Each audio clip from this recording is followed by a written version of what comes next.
Bonjour à toutes et à tous, bienvenue dans Art et Marché, votre émission hebdomadaire consacrée au marché de l'art. Pour l'actualité de la semaine, l'Europe vient de se mettre d'accord sur plusieurs règles renforçant la lutte contre le blanchiment d'argent. L'objectif est surtout d'harmoniser les règles à l'échelle européenne.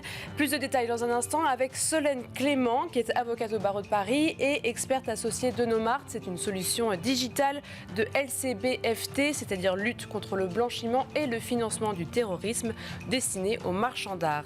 Pour l'interview de la semaine, nous restons dans cette même thématique avec notre invité Ernesto Ottone, sous-directeur général pour la culture pour l'UNESCO. Nous verrons quelles sont les actions de l'organisation pour lutter contre le trafic illicite de biens culturels. Merci à vous qui nous rejoignez. Tout de suite, c'est Art et Marché.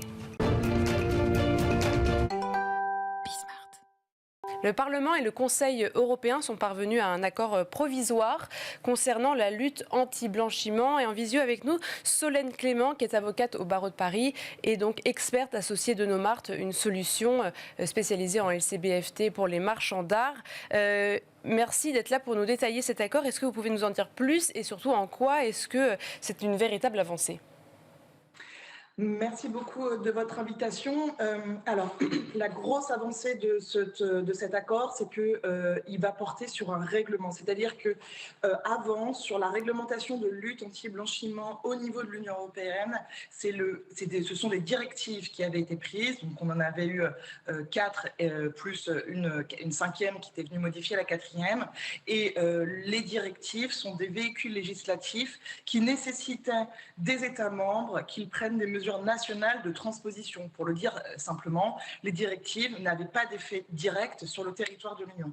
Et à la suite d'un certain nombre de scandales de blanchiment d'argent qui ont permis de voir que en fait, les règles que l'Union avait mises en place n'étaient pas efficaces, n'avaient pas fonctionné, n'étaient pas suffisantes, l'Union européenne a décidé d'avancer juridiquement au moyen cette fois-ci d'un règlement qui, lui, contrairement aux directives, et d'effets directs. Donc, la première grande différence, la première grande avancée, c'est le fait que d'ici quelques mois, a priori peut-être d'ici 2 mois, on va avoir dans l'Union européenne un premier véhicule législatif qui sera d'effet immédiat et direct, et ce sur tout le territoire de l'Union.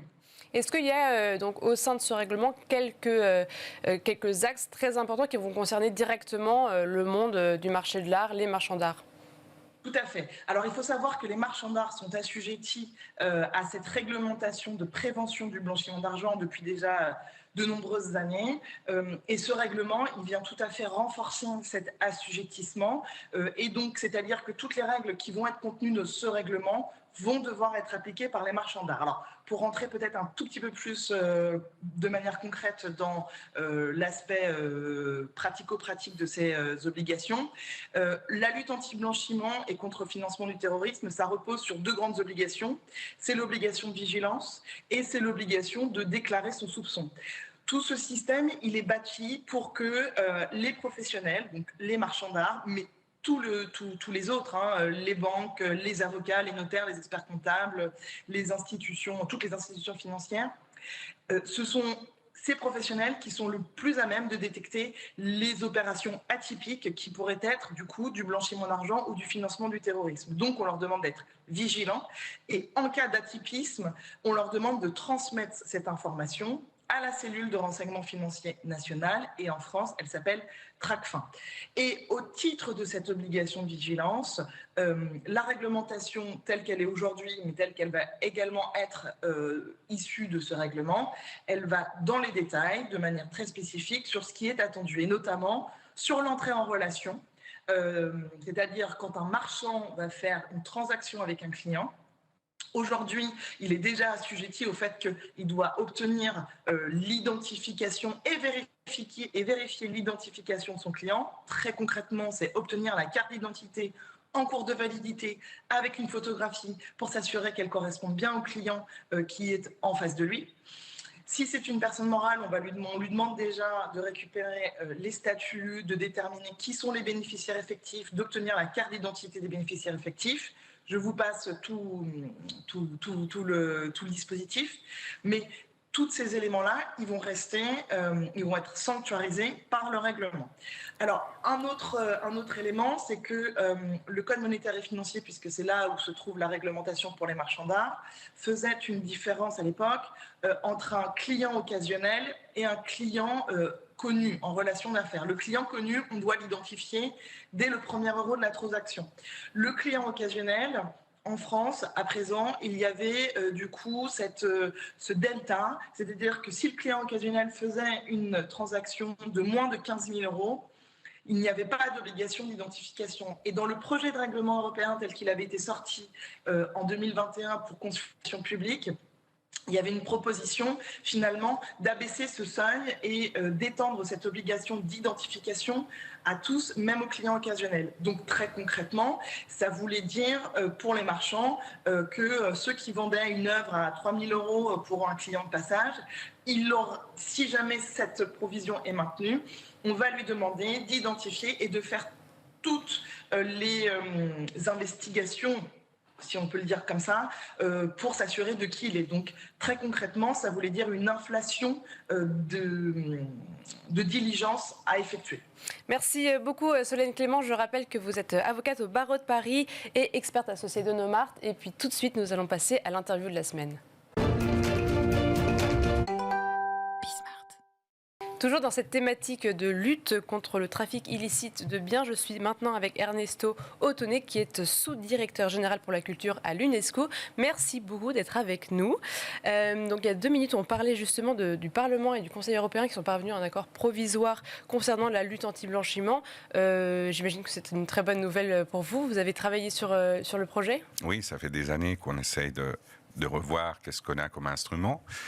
Et effectivement, je vous dirais, après la Covid, après la pandémie, on a des chiffres alarmants vis-à-vis de ce qui se passe, non pas seulement au trafic illicite, mais ce qui en découle. Donc, c'est un très bon signe de l'Union européenne de renforcer tout le système de sécuritaire vis-à-vis de ce sujet. Parce que Covid... autant que ensuite tous les événements géopolitiques qui sont arrivés, Ukraine, Israël, Palestine, tout ça, ce sont des événements qui nécessitent une vigilance d'autant plus forte. Oui. Pendant la pandémie, ce qui s'est produit, c'est que les réseaux sociaux ont été utilisés d'une manière accrue vis-à-vis du trafic illicite de biens culturels. Vous avez des plateformes où il y a moins de contrôle. Et donc, c'était plus tellement des réseaux organisés physiquement de vente, mais plutôt en ligne. Et c'est là où il y a moins de régulation. Et aujourd'hui, on essaye de travailler avec les plateformes pour mettre des blocages face à ce qui pourrait être du trafic illicite. Parce qu'aujourd'hui, le lieu où il faut avoir la vigilance la plus accrue, c'est sur les plateformes. C'est vraiment Internet les échanges comme ça en ligne qui sont... Oui et non. C'est-à-dire... Je vous dirais, à partir de 2021, effectivement, Interpol nous donne les chiffres. Effectivement, il y a un marché qui s'est accéléré. Mais depuis 2 ou 3 ans, surtout dans les zones de crise que vous avez mentionnées, mais on continue à parler de la Syrie, de l'Afghanistan surtout, on se retrouve aussi avec un marché physique et des pays où on circule les biens culturels. C'est ça qui est important et peut-être on va en parler sur ce qui est l'instrument normatif que l'UNESCO a depuis 1970, qui est justement la Convention contre le trafic illicite de biens culturels. Juste avant de revenir sur cet instrument, est-ce qu'on peut justement quantifier ou avoir quelques ordres de grandeur sur ce trafic illicite ? Les chiffres sont assez contestés par le marché de l'art, principalement par les associations qui sont derrière. Interpol a des chiffres, mais on essaye de ne pas donner les chiffres parce que c'est très difficile à mesurer. Par contre, les chiffres qu'on a, c'est qu'en 2020, vous avez eu plus de 800 000 saisies.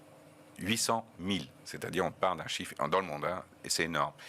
Et vous avez certains marchés, comme c'est le cas de l'Asie, entre 2019 et 2020, qui a augmenté de 1300%.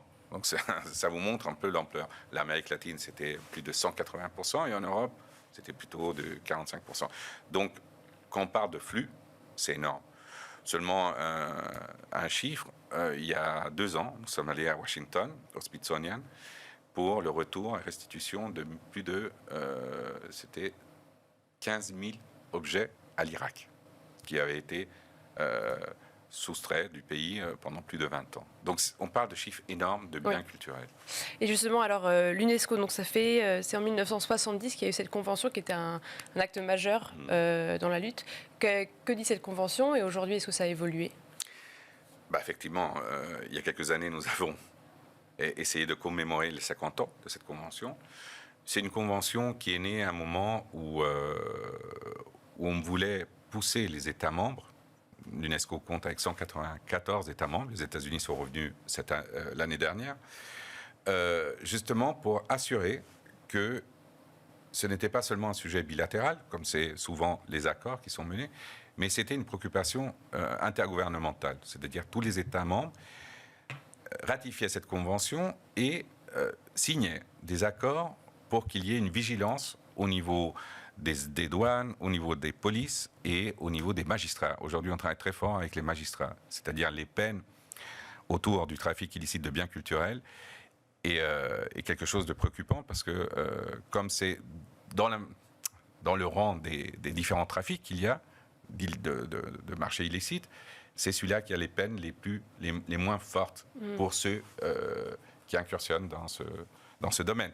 Donc effectivement, aujourd'hui, on essaye non seulement de mettre tout le monde autour de la table. En ce moment, il faut que vous sachiez, il y a 144 pays qui ont ratifié cette convention.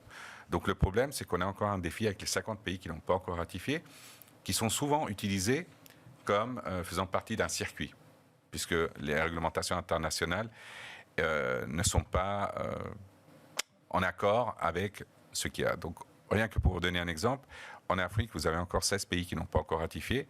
On travaille comme des fous, je dois le dire, pour assurer qu'effectivement tous ces pays se mettent d'accord et ont des normatives communes contre ce trafic. Parce que quels sont les leviers vraiment de l'UNESCO ? Le but, c'est en fait surtout d'aller voir chaque pays pour ratifier cet accord. C'est du lobbying, c'est de la pédagogie. C'est ça les leviers de l'UNESCO ? Non, d'un côté, vous avez effectivement, quand vous avez une convention, dans le secteur de la culture, l'UNESCO, on a 6 conventions. La plus connue, c'est le patrimoine mondial, donc c'est le bien tangible. Mais cette convention, ce qu'elle fait, c'est non pas seulement faire un plaidoyer, assurer une ratification, mais c'est surtout faire ce qu'on appelle le capacity building, c'est-à-dire comment on forme des militaires, des agents de police, des douanes. On parle de plus de 1000 agents qui ont été formés des 20 dernières années. Et aujourd'hui, par exemple, on a une concentration très forte sur les militaires femmes, en Afrique notamment, mais aussi dans les Balkans, où effectivement, une des choses qu'on demande, c'est de créer des polices spécialisées dans la lutte contre le trafic illicite. Le meilleur exemple, c'est les carabinieri en Italie, qui sont les grands maîtres, mais vous en avez en France, au Mexique, en Argentine dernièrement. Et c'est comment on forme une police et les douanes pour pouvoir détecter quand vous avez des objets qui sont transférés d'un pays à l'autre. On a des exemples très vivants. Dernièrement, au Kyrgyzstan, de l'Afghanistan, on a pu, Interpol a pu intercepter un cargo énorme de biens volés, surtout dans des fouilles archéologiques. Et là, le problème se pose parce qu'il n'y a pas d'inventaire. Quand vous volez un objet d'un musée, il est enregistré dans un inventaire. Dans la plupart des sites archéologiques, qui se découvrent tous les jours, oui, il n'y a pas cet inventaire. Donc après, c'est très difficile de savoir qu'est-ce qu'il y avait, comment tu récupères. Et vous avez besoin d'un champ d'expertise pour pouvoir analyser d'où proviennent ces objets. Bien, merci beaucoup Ernesto Otonnet, sous-directeur général pour la culture à l'UNESCO. Merci d'être venu démocratiser, parler des enjeux de lutte contre le trafic de biens culturels dans le monde. Quant à nous, on se retrouve la semaine prochaine pour un nouveau numéro d'Art et Marché. En attendant, vous pouvez retrouver toutes les émissions sur le site de Bismart.